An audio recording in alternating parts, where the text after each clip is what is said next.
আজি আপোনালোকক নতুন এটি বস্তু দেখাব আগবাঢ়িছোঁ। আচলতে বহুত পুৰণা এবিধ বস্তু হয়। আপোনালোকে প্ৰথমে চাওকচোন, এইবিধ চিনিব পাৰিছেনে?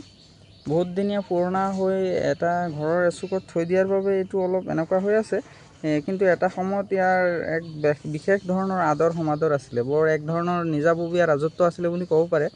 এইবিধৰ নাম হৈছে গেছ লাইট। আগতে 90 দশকৰ ব্যক্তিসকলে খুব ভালদৰে চিনি পায়। বিভিন্ন ধৰণৰ সভা সমিতিত এইবিধে বিশেষ মুখ্য আকৰ্ষণ আছিলে। আৰু ইয়াৰ যিটো পোহৰ হয়, এই পোহৰ আচলতে ময়ো দেখা পাইছোঁ।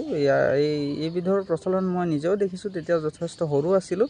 এইবিধত কেৰাচিন তেল ব্যৱহাৰ কৰি এইবিধ জ্বলোৱা হয়। ইয়াৰ ওপৰত এটা মেন্থল বুলি কয়, মেন্থল বুলি বস্তু এটা থাকে। ইয়াত এই সাঁফৰটোত এই ডোখৰিত মেন্থল বুলি বস্তু এটা ব্যৱহাৰ কৰা হয়, আৰু সেইটো এক হাইলাখ বেলুন সদৃশ্য হয়। আৰু কেৰাচিন তেল ইয়াত ব্যৱহাৰ কৰা হয়। কেৰাচিন তেল ইয়াত ভৰাই তাৰপিছত এইফালেদি ধুনীয়াকৈ পাম্প দিব লাগে। এইফালে পাম্প দিব লাগে, এনেকৈ পাম্প দিলে ইয়াত মেন্থলটো ফুলি উঠে আৰু ধুনীয়াকৈ একেবাৰে টিউবলাইট বাল্বৰ নিচিনাকৈ জ্বলে।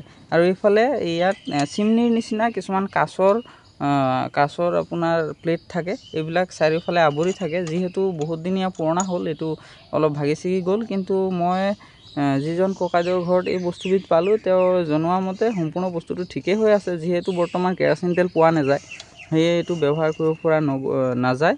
আৰু ইয়াত গ্লাছবিলাক ফিটিং কৰিলে ধুনীয়াকৈ তেল ব্যৱহাৰ কৰি এবিধ চলাবলৈ সক্ষম হ'ব বুলি তেওঁ আমাক জনায়। গতিকে এই ভিডিঅ'টোত মই আজি আপোনালোকক এই গেছ লাইটৰ বিষয়ে জনালোঁ। আশা কৰিছোঁ আপোনালোকে ভিডিঅ'টো ভাল পাইছে। আপোনালোকে আমাক উৎসাহিত কৰি থাকিব। এনেকৈ আপুৰুগীয়া বস্তু এবিধকৈ দেখুৱাবলৈ যত্ন কৰিম। ধন্যবাদ।